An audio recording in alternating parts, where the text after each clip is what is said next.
Hello, everybody, and welcome back to another episode of So Recently. I'm Miranda, and with me, as always, my other host, co-host, whatever you want to call yourself. Matt.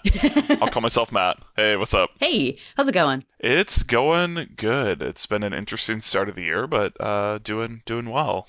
Yeah, how about you? Well, I keep forgetting that it's still the first month of the year, so that's fun. Yeah. But, you know, Almost the second month, which is crazy. we're almost in the second Flying month. through 2026. I would not say flying, but, you know. It's been a slog for numerous reasons. We're crawling through, but got exciting things coming down later this year, so that'll be stuff we talk about later. But Today, I wanted to chat with you about something that you've been doing a little bit, recently. Yes. There's this really obscure, tiny game that you got into with our friend Brian. Correct. Called Warhammer. Warhammer 40,000. Yeah, that. See, I told you, it's super obscure. Nobody probably has heard of it. So, Matt, could you explain to the masses what Warhammer 40,000? I'm sorry, what was that again? 40,000, yeah, 40K. Okay. Warhammer 40K. Yeah, could you explain to everybody what is that? Yeah, so Warhammer is like a tabletop miniatures game. So basically, the easiest way I would describe it, and granted, again, for podcast listeners, this is about us exploring new hobbies. So if there's any Warhammer 40K heads in here, please don't get mad at me, because I'm sure I will butcher almost every point of this discussion. But the easiest way to kind of slim it down, if you have no idea what I'm talking about when I say tabletop miniatures, think of the board game Risk, but set it 40,000 years in humanity's future. Everybody is hyper aggressive factions of different people, and it plays with miniatures that are like space marines and stuff, but it's miniatures that typically are hand painted by the players. There sometimes is terrain made by the players, and it's like probably one of the nerdiest hobbies you can get into. So as we kind of have continued the podcast trend of let's explore hobbies, Matt is diving deeper and deeper into nerdier shit the whole way through. It's true.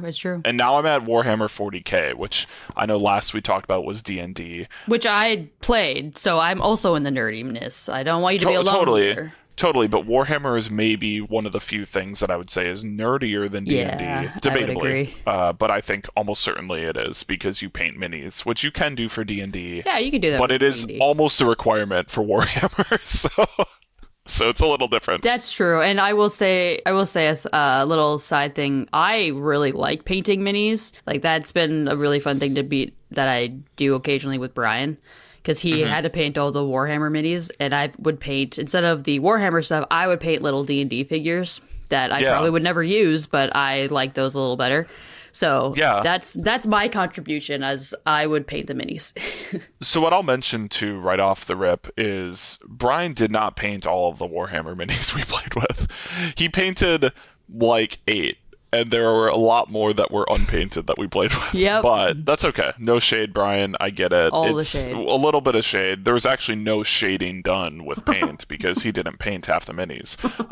So we played this game, and so when you play Warhammer, you basically have an army that you create. And so you're a different faction. You can be like the big aggro buff Marines. They're space Marines. They worship a god emperor. They fight for him.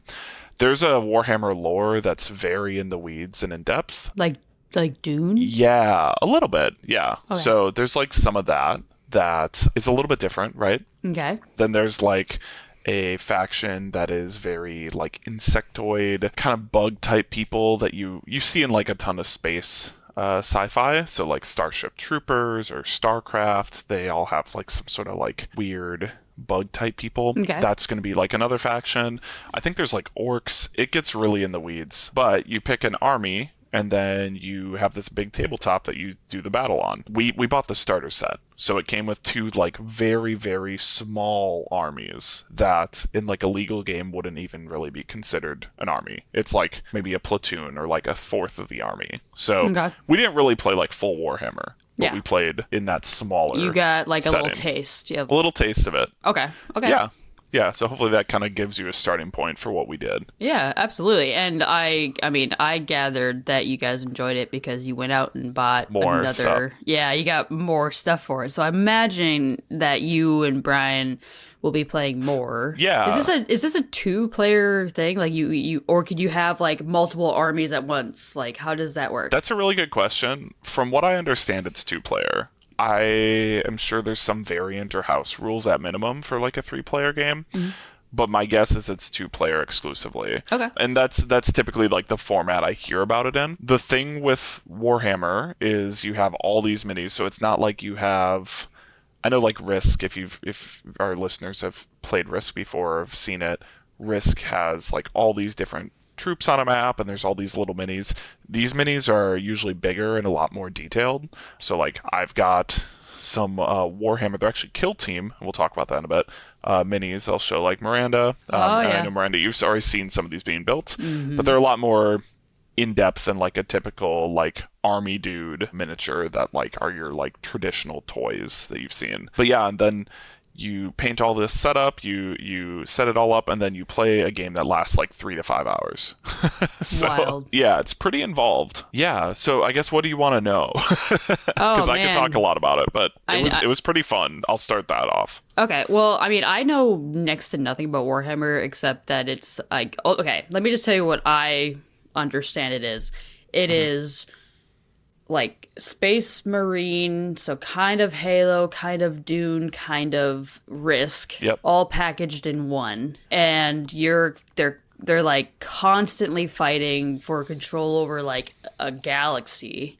So you could be in multiple planets with multiple armies. Mm-hmm. And it gets kind of Heady and weird. Yeah, so I don't know anything about the lore like at all. Yeah. I honestly, when I first heard about it, was like, oh, it's like Halo but open world, and like Yeah. that's all I thought it was because I heard Space Marines and I was like, oh, okay, Halo. Yeah. That's all I knew about it. Yeah, so I think like Halo and like some other sci-fis have definitely ripped stuff from Warhammer. Mm-hmm. I think Warhammer has ripped stuff from Dune. Everything has ripped something from Dune. Yeah, it's Yeah. pretty, I'm not gonna say generic sci-fi, but it is like your typical stereotypical sci-fi that you might be familiar with. Okay. Yeah, and you're typically just setting up on like a table and you have this massive army. And what's interesting about Warhammer versus like a typical board game or like a war game like Risk, where you have these defined areas, is you use rulers and distances. So Yeah. not only are you a nerd because you painted these minis, or will paint these minis, right? You are also nerdy because you're pulling out a ruler to get exact measurements for your distances you can travel, which is honestly super fun. To be honest. I mean, I was gonna say like that kind of. I can see why that would be cool. You should get like a laser pointer to really maximize your measure. Yeah, well, so we'll talk about the other game in a little bit because we're kind of gonna move into a spin-off game eventually here. But yeah, the laser pointer I have heard is important for different reasons. When me and Brian played it, Brian had read the rules a little bit. He had done a lot more of the painting, and we had kind of gone in together on a purchase. So it's a starter kit for Warhammer 40K, and then he had kind of held ownership of it for a while, and we never really set aside time to play it until just recently. But it was really fun. We did a lot of like training missions, so it wasn't like a full match. And it's not actually my first time playing Warhammer. I've played it before because there was a kind of a long. Yeah, this is all fake. It's a ruse. Wait, I lied. does Brian know that? Brian does know that, although he Oh my pretended like God. he didn't, even though I've told him it before. But it is, I never really have played like a full match of Warhammer because typically you're going to have a whole setup in advance where you tell people what your list of troops are going to be, and there's certain points you can allocate to the army size. So you don't just get to throw down 8,000 troops and say, I have a bigger army than you. You have like a predefined point value. And so like most Warhammer games, from my understanding, you play with an army of about 2,000 points. And so what we had, which were our different two armies, were maybe about 500 points of a traditional army. So I had about 500, he had about 500. So we had maybe a quarter of the amount of units you would typically play with in a real game. Okay.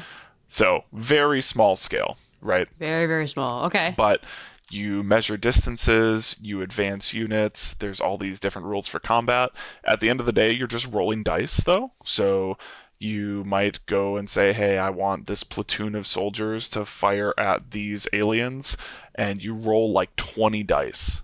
And then you roll like another 15 dice, and then you determine what's going to happen from there. So what I'm hearing is you need me to make a bunch of dice. Potentially, yeah, with your resin making, Okay. absolutely. I got you. I think it's weird because the game has kind of like a level of nerdiness, but then also a level of like, yeah, this is just a game, because it's super tactical in like your positioning and your measurements, and hey, this actually only goes this far, so you don't necessarily want to be peeking out of cover because their units only can move 5 inches, and if I stay here, they can't hit me, right? Right. There's like that level of it, but then there's also the level of like, yeah, but then we just roll dice, and you're rolling like normal dice. So it's an interesting setup, I think, in comparison to like another like more nerdy game. Whereas like when we did D&D last time we talked, D&D felt a lot more rules heavy in the combat. Mm-hmm. And I don't think that's necessarily true, because I think it definitely gets more complicated in Warhammer. But like D&D is, I don't know, there's a lot more like numbers at play in the actual combat, it felt like. I wonder too if like, because if you have a different class, depending on like what you are, what your class is, what your abilities are, and then what level you're at, that plays a part in all your like what you can do each turn in D&D. I don't know if it's very similar in Warhammer, where it's like depending on what army you're with. Yeah. Okay. So there is stuff. It just, I felt like at the end of the day when you boiled it down, like, because there's all that stuff added on, but the actual combat itself, like the base level combat and the base level of D&D combat, the base level D&D combat felt more complicated, which was weird. Do you think it's because it's singular? Like you're working with an army, or like you're moving multiple people. It's not like you have one guy fighting. So I could see it being a little more like it would be overly complicated. You have to roll for like all 50 these different men things. to I think do that's part of things. it. I think they have to simplify it to some extent because you're doing these grand battles rather than these... Like D&D is like, hey, I'm gonna turn into a bear and slap a wolf out of the sky. Like that's a lot to do, but it's not like all of us are doing the same thing. Agreed. I think that's probably why. But yeah, me and Brian just did the tutorials, just kind of did some of the basics, and we had a lot of fun with it. What I would say about that game is it's a lot more laid back and chill than I expected, but the big barrier to entry with Warhammer that we've all kind of explored, or me and Brian especially have, is cost. It's really a pricey game. I've heard that. Yeah. Yeah, but I'm not a novice, or I'm not unfamiliar with that because I've played card games before and I've played other things that are expensive. I think the difference is maybe the time investment up front with Warhammer, because not only are you playing this game, but you have these minis that you're pretty much heavily encouraged. If it's not required if you're playing with a friend at a table, right? But you're going to have to paint the minis if you're going to go somewhere. Well, it's expensive, like out front, like it's already like expensive to get, and then it's time consuming to paint them, get them ready, get like any of the board accessories you want, terrain, because that's a thing you can get. And then, like you said, you played for like 3 to 5 hours, so that's also a time pretty investment. expensive. Like it's money up front and a lot of time. Right. And so I can see that being kind of daunting to get into. Right. And so we played that and we had fun with it. And I think what we kind of determined was it's really cool, but we're probably not at the spot where we want to start just buying and building armies, because that seems like such a big jump. It seems like a big hurdle. And since neither of us are like the expert who's already played a lot of it, it kind of is like, well, what do we get? Where do we go? You're going to be spending a ton of money and screwing up stuff before you realize, like, oh, I didn't need to buy that. I should have bought this instead. Right. And so there's another game called Warhammer 40,000 Kill Team. And that's kind of what we're going to pivot to. And so I think as we're exploring hobbies in this podcast, that's probably the one we're going to go into, which is similar but entirely different. Okay, go on. Go on. So it's the same universe. So all the stuff we talked about, where it's like you've got your space marines and you've got the insect people. I'm again sorry, Warhammer 40k fans. If anybody's listening, I apologize.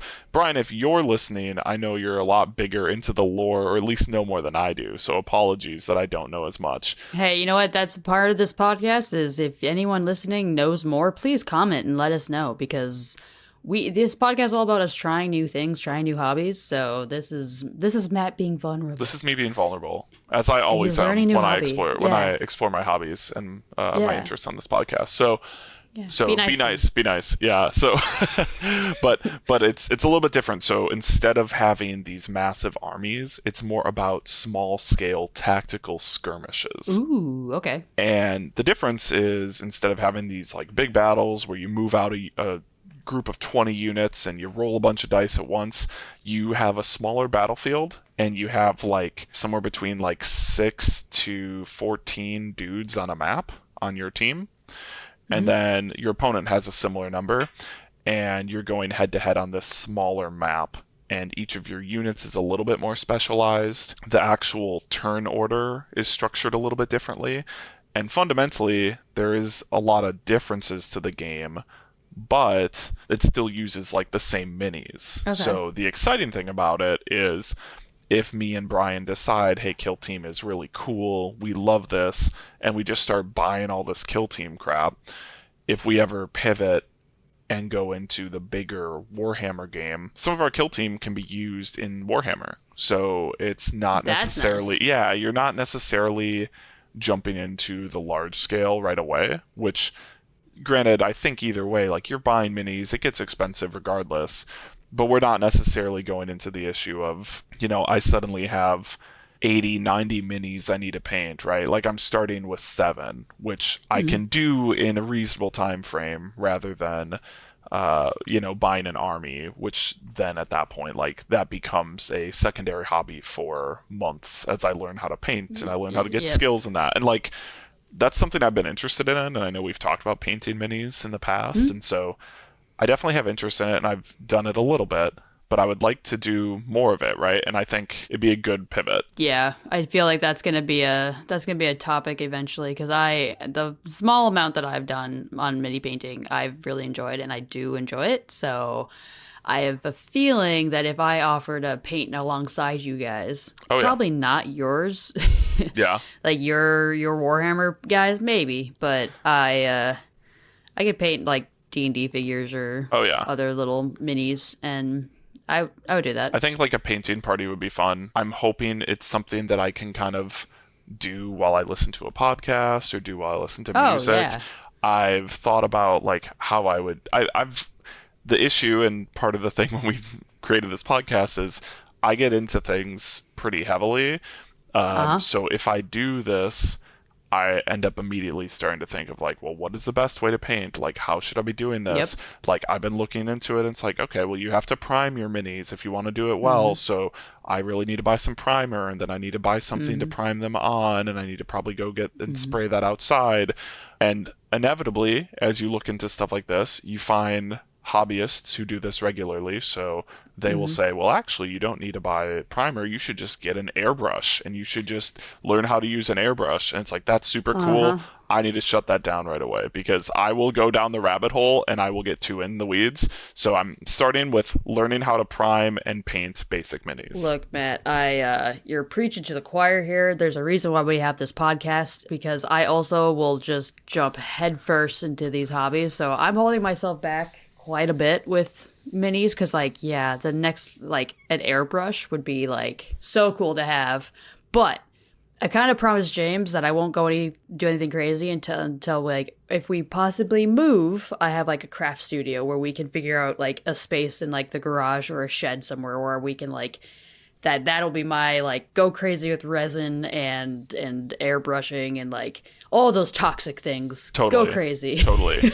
And that's always something to figure out. It's like, how much of this hobby can you like take on before it becomes like a primary hobby? Because like as I get really into this and I'm interested in it, like I still like, I would say if I have a hobby, it's probably board games. That's probably my number one. Then I play a lot. I've been playing a lot more video games this year, and we can talk about that again at some point here. Oh, heck yeah. Okay. But then like Warhammer, right? Like that's awesome. I'd love to make that like a new hobby or painting minis. But then you end up like, well, is that taking away time from my other hobbies? So we're gonna start with the basics. I'm gonna learn how to prime, gonna learn how to paint, and then we're gonna play Kill Team. And we might even play Kill Team before that, before we paint. Yeah, I mean, especially with Brian, it's just, you don't. It's not like you guys need to make it look pretty, as long as you know which guys are yours. Totally, but I will want to. Like that's the thing is. Yeah, that's true. If I do this, if I decide I'm gonna paint these, I'm gonna spend way too much time learning how to do it, and getting frustrated when it doesn't turn out how I want it. So like, but I want to paint it. Fair. I want to paint it. So. Well, Matt, let's have a painting party.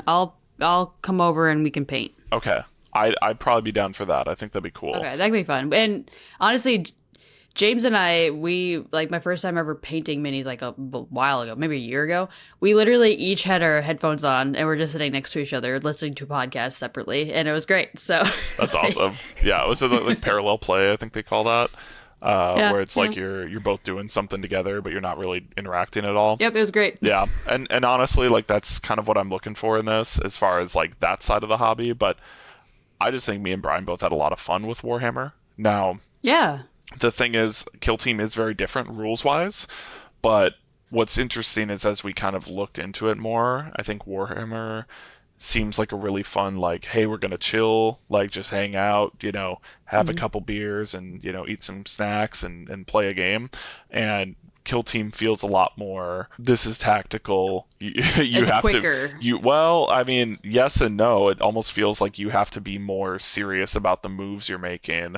And okay. There's a lot more like call and response, whereas in Warhammer it's like, I'm doing this, I'm doing all this stuff. Yes, you're going to do something in a bit, but right now I'm taking my turn. It's going to take a while. Whereas this feels like, I move here, I shoot your guy.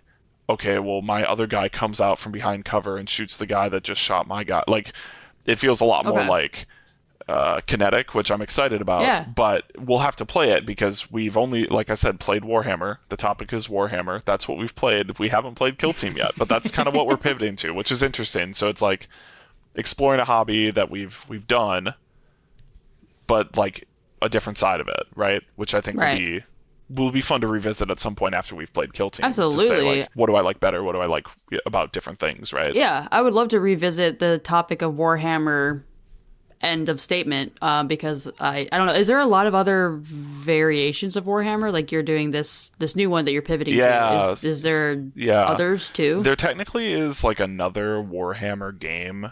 Well, there might be more, but I know the one that is generally well known is Warhammer Age of Sigmar, which is like, I don't know in the lore what that means, but it's a more fantasy style. So rather than it being sci-fi, it's a little bit more fantasy based. It sounds cool. The general vibe I got is that of the games, just based on research, I'm not an expert, the general consensus is Kill Team is maybe the most tactical and the most strategic, and then Warhammer a little bit less so. I couldn't get a good read on Age of Sigmar, but people weren't like one way or the other on it, so I don't know. But yeah, there are other games. I think that would be something to explore down the road. I think I just need to get comfortable with the general idea of a lot of the hobby, like one part of the hobby, before I would move on to different parts, I guess, right? Yeah, like, so is that another hurdle? Is like, I mean, I'm sure there are people who can play Warhammer and not paint the minis, but I want to paint the minis. I couldn't do it. I'd have to paint them. And I'm not somebody who's like particularly artistically driven, I would say. Like, I'm not somebody who draws or paints, and like I used to doodle and stuff as a kid, and there's like various times in my life where I would be more into that than other times, but I would never say that I was like someone who did that. Like, I had to, right? Like, it was like, oh, that's just like something I'm doing, but I could go do something else. But this feels like if I was going to play the game, like, I want to paint him. You have to. So I think I'll probably have to at least paint this set, and then if I have fun with that and I like it, I would consider like looking into more sets, because like we got the base level Kill Team sets, right? So like I've got Plague Marines. So they are shock. Oh, right. They are shock troops of the plague god. Once they defended humanity, now they bring only ruin and despair. They won't stop for anything until they've accomplished their dark god's aims. So they're not good guys, but they're my guys, so I have to support them. I have to paint them, and that's just like kind of like your base level units, right? Like they give you kind of the generic guys here. Sure. There's also Space Marines. That's what Brian wanted. Yeah. Just like the generic guys. Yeah. But come on, But I didn't want to do that, so I've got the Plague Marines. But there's all sorts of other sets as well, and so at some point we'll probably both look into that if we like the game. Right. Then the crazy thing with this game, like we talked about terrain, in Kill Team you can buy. So like this set, it's like this big box, right? And it's maybe it was like $120. This is like how to start the game. But if you want to buy an army or like a kill team, it sounds like it's like about $60 for a kill team. And then they also have these things called kill zones you can buy, which are just like terrain sets. So it's like essentially a play set for adults, but you put this up. But it's cool. It's cool, and then that's what you play Kill Team on. So instead of it just being like, you have your basic, terrain, and like, hey, that's a wall there, don't go past it. Like you might have a structure that your dude can climb up on and shoot down at the people below from. Like it's ridiculous. It's very immersive for a board game, because I've been to the mini shops and gone over to like the accessory wall where there's like trees and stone walls and bushes and just like dirt piles that you could buy to put on your board and set up the terrain and be like, hey, moss, rocks, whatever it is. It's pretty cool. What's weird about it is that, like, from an outsider perspective, you kind of look at it and you're like, how do you play this type of game? Because it's like not like a normal game where you have like your zone, like there's zones and stuff, but like it's not like, I have like it's a square-based map or like a hex-based map, so I just like move down the grid or something. It's like, no, you measure it out, you do all this stuff. So it's very weird when you see like this like full setup. You're like, well, how do I climb on there? And it's like, well, there's rules for that. There's rules for climbing ladders. It's very different than most games that I played, but I'm really into board games. I think that's never going to be, at this point, that's always probably going to be my main hobby. That's going to be my main hobby from here on out. Card games, I was really into for a little bit. Wavering on those, we can talk about that at some point. Oh, okay. Not wavering, just maybe being priced out of the game I was playing. That's but fair. This, I'm hoping, is kind of like a fun thing that I can do, especially with like Brian, who, now that Brian is back in town, because listeners, he was out of town for the longest time. Way too long, jerk. Yeah, but now he's back, and so he's making up for it. He is, yeah, and it's kind of nice to be able to be like, okay, cool, like this is something we both can do. He's into it, I'm into it. It's super nerdy and specific, but yeah, I'm looking forward to it. I think it'll be really fun. Awesome. I'm excited to hear more about it. Yeah, and I'll have to let you know once we play Kill Team. Our hope is we have a date in mind. It's tentatively in the books, but yeah, we're gonna see if that works, and if it works, then we're gonna play, and we'll let you know. It's probably still gonna be like basic missions, but at some point, ideally, we're gonna play the full game, and hopefully it'll be really sick, because it looks really sick. So I have a feeling that you guys are just going to enjoy it, so I'm just going to get ready to hear more about Warhammer and how that has taken over your hobby sphere, because you got to paint and play. Yeah. So you got two hobbies out of this thing. That's the worry, actually, is like you can't just like, I don't know, for me it's like I want to be able to paint them, and like I feel like the painting is like half the fun. So I would say it's all the fun in my head. Yeah. But yeah, different strokes, different folks. But yeah. Hey, exactly. Yeah, for sure. But yeah, I guess that's probably all I have to say on it at the moment. But hopefully for our listeners, I'll come back with specific things I can talk to more about Kill Team as well. We'll come back to this topic for sure, especially after you play Kill Team, and you can maybe then give me more of a, oh, you know what? This is way better than Warhammer 40K. Yeah, ideally it is, because if it's not, I enjoyed Warhammer enough that I would consider playing that too. And I'd rather be into the hobby that requires less of a huge investment of both space, time, and money. Yeah, But we'll see. that's very fair. You never know. Yeah, that's true. Well, hey Matt, thanks for chatting with me this time around about this new and wonderful game called Warhammer. Yes. I'm excited to hear more about it and all your struggles with the painting. But hey, let's set up a painting party and we can get those done. Lickety split. Absolutely. Lickety split. Cool. All right. Sounds good. Well, yeah. Thanks for listening, guys, and I will follow up as I have more to say when I play more. Fantastic. Thanks for listening, guys. See you guys in the next episode. Bye. Bye bye.